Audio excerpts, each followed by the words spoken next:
우리에게 주신 하나님 말씀은 요한계시록 21장입니다.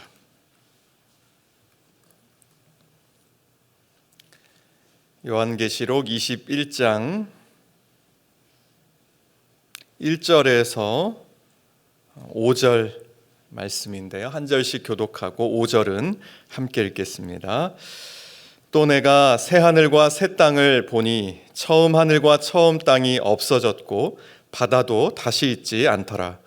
또 내가 보매 거룩한 성 새 예루살렘이 하나님께로부터 하늘에서 내려오니 그 준비한 것이 신부가 남편을 위하여 단장한 것 같더라.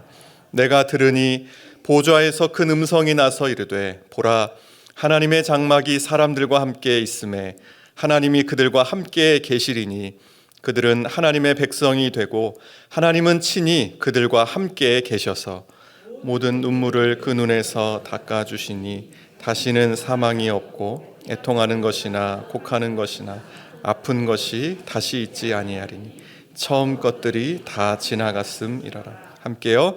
보좌에 앉으신 이가 이르시되 보라, 내가 만물을 새롭게 하노라 하시고 또 이르시되 이 말은 신실하고 참되니 기록하라 하시고 아멘. 우리는 오늘 그 설교의 제목이 하나님 나라의 완성입니다. 12월은 하나님 나라와 그 왕의 이야기 시리즈로 말씀을 나눴는데요. 이제 네 번째 시간입니다. 우리는 인생을 살아오면서 한 가지의 사실을 깨닫게 됩니다. 그것은 바로 인생에는 끝나지 않은 것이 많이 있다는 것입니다. 끝난 줄 알았는데 끝나지 않는 것이 많이 있습니다. 자녀를 키우는 일도 끝난 줄 알았는데 끝이 없지요. 또 다른 수고와 걱정이 찾아옵니다.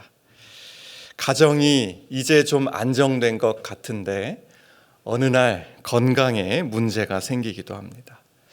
내 신앙이 이제 어느 정도 자리를 잡았다고 생각했는데 또 어느 순간은 흔들리고 또 넘어지는 우리 자신을 보게 됩니다. 여러분의 인생에는 아직 끝나지 않은 눈물이 있으신가요? 오늘 요한계시록 21장은 바로 이렇게 완성되지 않은 인생을 살아온 성도들에게 주시는 하나님의 약속입니다. 하나님의 나라는 이 세상을 조금 고쳐서 쓰는 나라가 아닙니다. 하나님의 나라는 완전히 새로운 질서의 나라입니다. 하나님의 나라는, 하나님 나라의 완성은 이 세상을 그냥 조금 더 나아지게 만드는 정도가 아닙니다. 우리는 평생 참고 견디고 양보하며 살아왔습니다. 이쯤이면 됐다. 이 정도면 그냥 감당해야지 스스로를 다독이면서 살아왔습니다. 그런데 하나님은 그렇게 말씀하시지 않습니다. 보라, 새 하늘과 새 땅을 만든다. 오늘 본문에 나오는 새 하늘과 새 땅은 바로 그 앞에 나오는 크고 흰 보좌 심판, 그래서 일명 백보좌 심판이라고 부르는 그 심판의 결과로 사람들이 불못에 던져지는 장면과 대조를 이루고 있습니다. 불못, 지옥이죠. 불못과 대조되는 새하늘과 새 땅. 이곳은 사람들이 영원히 살아가야 할, 영원히 분리된 두 종착지 중에 하나입니다. 새하늘과 새 땅은 구약 성경에도 나오고 있습니다. 시편 102편 25절 26절을 보시면요, 주께서 옛적에 땅의 기초를 놓으셨사오며 하늘도 주의 손으로 지으신 바니이다. 천지는 없어지려니와 주는 영존하시겠고 그것들은 다 옷같이 낡으리니 의복같이 바꾸시면 바뀌려니와. 하나님 처음 창조하신 처음 하늘과 땅이 없어지고 마치 우리가 옷이 헤어지면 옷을 새로 입는 것처럼 새 하늘과 새 땅이 올 것을 말씀합니다. 또 이사야서 65장 17절을 보시면 우리 같이 읽을까요? 보라, 내가 새하늘과 새 땅을 창조하나니 이전 것은 기억되거나 마음에 생각나지 아니할 것이라. 아멘. 또 이사야 66장 22절에도 내가 지을 새하늘과 새 땅이 내 앞에 항상 있는 것 같이 너희 자손과 너희 이름이 항상 있으리라. 여호와의 말이니라. 이렇게 구약 성경에서 새하늘과 새 땅이 이미 말씀되었고 또 하나님이 약속해 주셨습니다. 오늘 요한계시록 21장에서 새하늘과 새 땅이 나타난 이유는 처음 하늘과 처음 땅이 없어졌기 때문입니다. 계시록 20장 11절을 보실까요? 또 나는 사도 요한이죠. 크고 흰 보좌와 그 위에 앉으신 이를 보니 심판주 되시는 하나님을 지금 사도 요한이 바라보는 것입니다. 땅과 하늘이 그 앞에서 피하여 간데 없더라. 하나님 창조하신 창세기 1장에 나오는 그 처음 창조하신 땅과 하늘이 간데 없더라. 하나님의 심판으로 사라지는 것입니다. 처음 하늘과 처음 땅은 죄와 사망, 반역과 소외가 지배하던 사단의 점령지였습니다.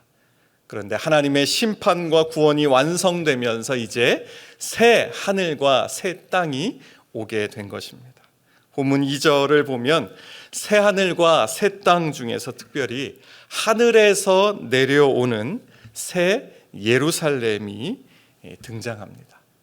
하늘에서 내려오는 새 예루살렘을 지금 사도 요한이 보았다고 합니다. 여기서 새 예루살렘이란 표현은 옛 예루살렘이 있다는 것을 전제하죠. 옛 예루살렘은 죄와 불순종으로 멸망했지만 예수 그리스도의 구원 사역으로 완성된 새 예루살렘이 있다는 것입니다. 한 권사님의 이야기입니다. 이 권사님은 평생 가족을 위해 사셨습니다. 남편 뒷바라지, 자녀 양육, 시부모님 봉양까지 그렇게 열심히 그리고 헌신적으로 살아오셨습니다. 그리고 어느새 60이 훌쩍 넘으셨습니다. 어느 날 권사님이 이렇게 말씀하셨습니다. 목사님, 저는 이제 제 인생이 다 끝나버린 것 같아요. 할 일을 다 했고 남은 것은 아픈 몸만 남았어요. 남은 것은 아픈 몸뿐이에요. 공감이 되시죠? 권사님 말씀에는 원망보다는 허탈함과 공허함이 담겨 있었습니다. 그런데 권사님이 교회 소그룹 모임에서 그런 자신의 마음을 조금씩 오픈하고 나누기 시작했습니다. 처음에는 짧게, 그러다 점점 길게, 어느 날 눈물을 흘리며 자기 속마음을 다 오픈해서 나누고 함께 기도하였습니다. 몇 달 뒤에 권사님이 이렇게 고백하셨습니다. 목사님, 저는 제 인생이 다 끝난 줄 알았는데 아니에요. 아니더라고요. 하나님이 새로운 계절을 열어주셨어요. 멋진 생각, 멋진 표현이죠. 하나님이 새로운 계절을 열어주셨어요. 여러분, 하나님 나라는 끝난 인생을 위로만 하는 나라가 아니라 끝났다고 생각하는 그 자리에서 새 계절을 열어주시는 나라입니다. 여러분은 지금 살고 있는 이 세상이 조금만 고쳐지면 괜찮아질 세상이라고 생각하시나요? 아니면 완전히 새로워져야 할 세상이라고 생각하십니까? 성도가 구원받은 이후에 바로 천국으로 가지 않고 여전히 이 땅에 남아서 살아가지만 하나님의 영이신 성령의 도우심과 인도하심 가운데 우리가 이 땅에서 천국을 맛보며 살아갑니다. 새 하늘과 새 땅에서의 삶을 우리가 여전한 현실에서 경험하며 살 수가 있습니다. 특별히 교회 공동체 안에서, 그리고 예수 믿는 가정 안에서 그것을 더욱 경험하게 되죠. 그래서 이런 고백을 우리도 할 수 있습니다. 하나님께서 새로운 계절을 열어주셨어요. 오늘 본문 1절에서는 바다도 다시 있지 않더라 라고 합니다. 유대인에게 바다는 두려움, 불안, 그리고 통제할 수 없는 세계였습니다. 내 마음에도 아직 바다처럼 출렁이는 불안이 있지 않습니까? 하나님 나라는 그 불안을 관리하는 나라가 아니라 그 불안을 없애는 나라, 그 불안이 아예 없는 나라입니다. 또한 요한계시록에서 바다는 짐승이 나오는 악의 근원입니다. 계시록 13장을 보면 짐승이 바다에서 올라와서 사탄인 용에게 권세를 받아 모든 사람들의 마음을 미혹한다고 합니다. 이 짐승은 성도들의 순수한 신앙을 미혹하는 존재인데 그것이 바다로부터 올라왔습니다. 이러한 존재를 있게 한 바다는 새 하늘과 새 땅, 완성된 하나님의 나라 천국에 있을 수가 없죠. 여기서 참된 위로의 말씀이 있습니다. 위로가 되는 말씀이 나옵니다. 3절에 보시면 보라, 하나님의 장막이 사람들과 함께 있음에. 완성된 하나님 나라에서는 우리가 하나님을 찾아 헤매지 않아도 됩니다. 하나님께서 우리에게로 내려오십니다. 사도 요한이 본 새 예루살렘에서의 핵심은 하나님께서 사람들과 함께 계신다는 말씀, 즉 임마누엘입니다. 하나님께서 우리와 함께 하신다는 임마누엘은 성경 전체의 주제입니다. 구약에서는 하나님이 우리와 함께 하신다는 것을 광야의 성막을 통해서 알 수 있었습니다. 또 예루살렘의 성전을 통하여 알 수 있었습니다. 성전에는 성소와 지성소가 있죠. 하나님은 지성소의 언약궤 위 속죄소에 계셨습니다. 그것이 하나님 임재의 상징이었습니다. 구약 전체가 성막과 성전을 통해 하나님이 우리와 함께 하심을 보여주었습니다. 이제 신약으로 와보면 예수님이 이 땅에 오심으로 하나님이 우리와 함께 하심이 나타났습니다. 요한복음 1장 14절에 말씀이 육신이 되어 우리 가운데 거하심에, 여기 거하심에라는 이 헬라어 단어는 장막을 친다, 천막을 친다 이런 뜻이 있습니다. 구약 시대에 광야에서 성막을 치시고 거기 하나님께서 하나님의 백성들과 함께 하신 것처럼 예수님께서 친히 이 땅에 사람들 가운데 내려오셔서 마치 천막을 치시고 동거하시는 것처럼 하나님 되신 예수님께서 하나님의 백성들과 우리와 친히 함께 하십니다. 이것이 성탄의 메시지 아닙니까? 그렇기 때문에 우리가 성탄에 기뻐하고 감사하는 것 아닙니까? 십자가 구원 사역을 다 이루신 예수님께서는 올라가신 후에 보혜사 성령을 보내주셨습니다. 성령께서 오셔서 우리와 함께 하십니다. 고린도전서 3장 16절 17절입니다. 화면을 보시고 함께 읽겠습니다. 너희가 하나님의 성전인 것과 하나님의 성령이 너희 안에 계시는 것을 알지 못하느냐? 누구든지 하나님의 성전을 더럽히면 성전은 거룩하니 너희도 그러하니라. 아멘. 나는 하나님의 성령이 거하시는 성령 하나님께서 나와 함께 계시는 성전입니다. 거룩한 전, 성령님과 우리와 함께 하고 있습니다. 성령께서 우리와 함께 계시지만 우리에게는 아직 해결되지 않은 문제가 있습니다. 그것이 바로 육신의 죽음입니다. 육신이 죽는다는 문제입니다. 이 세상을 사는 동안 우리는 순서 없이 죽습니다. 몸이 약해지고 병에 걸리고 죽게 됩니다. 하나님이 우리와 함께 하셔서 영적인 문제는 해결되어 가고 있지만 사망이 실제적으로 사라진 것은 아닙니다. 그런데 요한계시록 21장에서 우리는 완전한 해결을 보게 됩니다. 왜냐하면 하나님께서 내려오셔서 우리와 함께 장막을 치고 거하시기 때문입니다. 본문 3절을 다시 읽겠습니다. 내가 들으니 보좌에서 큰 음성이 나서 이르되 보라, 하나님의 장막이 사람들과 함께 있음에 하나님이 그들과 함께 계시리니 그들은 하나님의 백성이 되고 하나님은 친히 그들과 함께 계셔서. 바로 이 구절은 성경의 많은 약속들의 성취로 완성된 임마누엘입니다. 임마누엘은 완성된 하나님의 나라, 천국의 가장 큰 특징입니다.